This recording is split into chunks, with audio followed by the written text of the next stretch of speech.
2023 ஒரு அவசர சட்டத்தை திமுக அரசு சட்டப்பேரவையில் விவாதமே இல்லாமல் நிறைவேற்றியது. என்ன அந்த சட்டம்? அவசர சட்டம் என்றால், அரசு திட்டத்துக்கு நீர்நிலைகள் இருந்தால் சுற்றுச்சூழல் ஆய்வு நடத்தாமல் நிலம் கையகப்படுத்தக்கூடாது என்பதுதான் இன்றைக்கி இருக்கக்கூடிய சட்டம். மிக மிக முக்கியமான திட்டங்களாக இருந்தால் எந்த விதமான விதிமுறைகளையும் பின்பற்றாமல் எல்லா நிலங்களையும் கையகப்படுத்தலாம்னு ஒரு சட்ட திருத்தத்தை கொண்டு வராங்க. இது 2023 இந்த சட்ட திருத்தத்தை கொண்டு வந்துட்டாங்க. சரியாக 2026 மார்ச் முதல் வாரத்தில் தமிழக அரசு ஒரு அரசாணையை வெளியிடுகிறது. என்ன அந்த அரசாணை என்றால், பரந்தூர் விமான நிலைய திட்டம் இந்த அவசர சட்டம் சொன்னேன்ல, இந்த சட்டத்தின் கீழ் கொண்டு வரப்பட்டு விட்டது.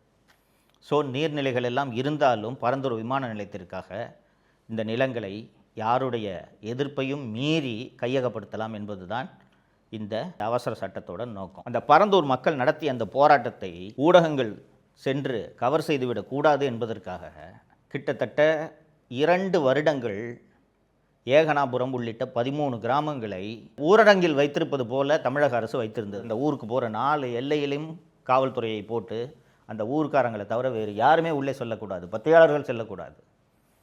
இவ்வளவு பாதுகாப்பு ஏற்பாடுகளை எல்லாம் செய்து இவர்களுடைய நோக்கம் விமான நிலையத்தை கொண்டு வந்து தொழில் வளர்ச்சியை பெருக்க வேண்டும் என்பது அல்ல.